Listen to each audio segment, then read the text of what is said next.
Hi everybody and welcome to Crafting with Movers and Makers for Stay Home Feast June edition.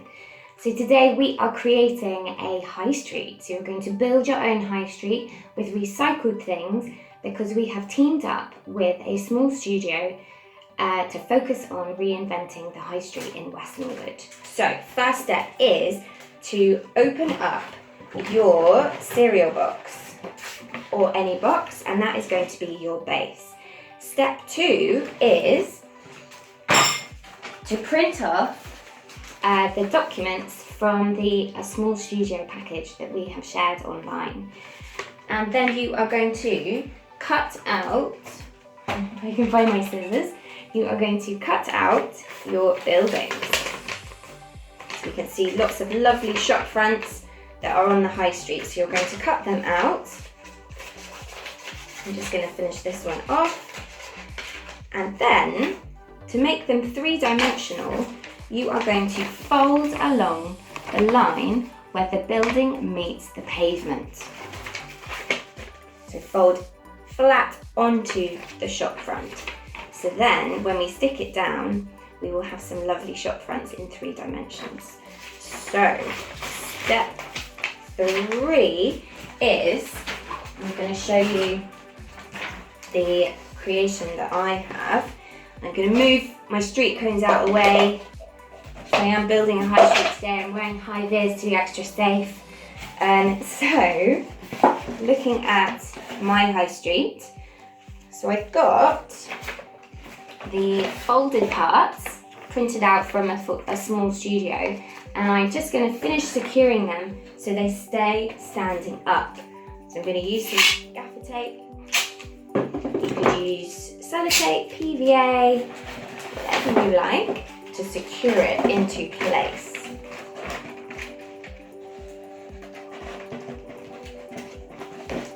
So that's going to go on there, and that building there.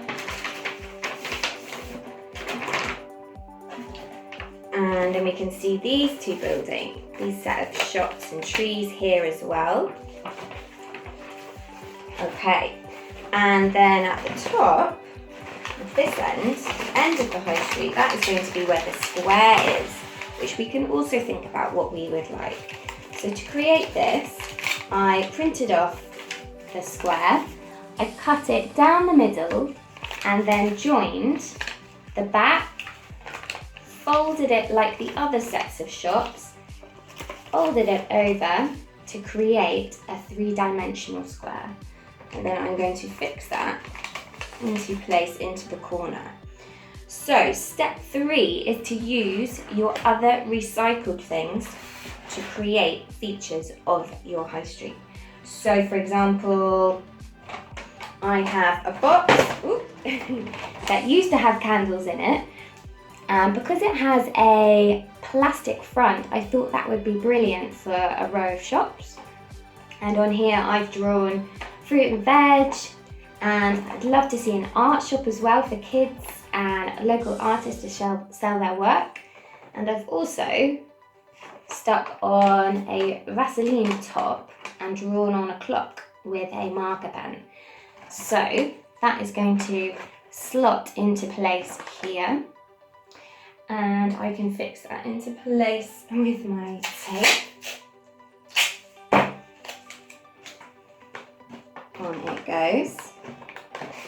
And then step 4 is, oh sorry, I almost forgot actually. I used an egg box, and it was green. I thought the pointy parts would be perfect for trees. So they're going to go by my community garden at the end. And also using foam, I created little benches. So I just cut 2 shapes and stuck them together with gaffer tape to create benches. So I'm going to position them down my high street so people can have places to rest, sit and chat. And there's another one here. In that goes. I also used a bit of that foam to create a bike rack because people love cycling, and I think it's important they have somewhere to store them. So I'm going to put that down there at the front. And now I'm going to show you a technique to create three-dimensional items out of cardboard. So I've cut out two shapes that are the same, that are trees. And then you can cut a slot from the bottom upwards for one of them, and then cut a slot from the top downwards. So both slots going right into the middle. And then you can slot these together. And there we have it, a three-dimensional tree, which won't stand up because this is on a slope at the moment, but I will show you that later when it's standing up. And then I also you can then move on to the decoration part. So there needs to be a bit more colour, I think. So I've cut out parts of magazine to create a zebra crossing, but it's actually made out of fruit. So I'm going to add a little bit more PVA to those parts and glue them on. So on they go, so people can cross the street safely. There we go. I've also used sections from magazines to add a bit of blue that's linking to Felix Price's painting by the station, and a bit of yellow up here. And then at the end of my high street, I mentioned earlier, I have created a community garden here. So cutting out pictures from magazines and sticking them down with PVA. And then the final step is I need to add a little bit more colour. So I can use my palette and my paints. And you can think about the details of where things will go. So I think, so on the top of here, on top of this roof, I have got a restaurant, and I also think it'd be fun to have a sand pit for children. So I'm going to paint that yellow. And then I'm going to add a little bit more yellow to the street to match my collage work as well.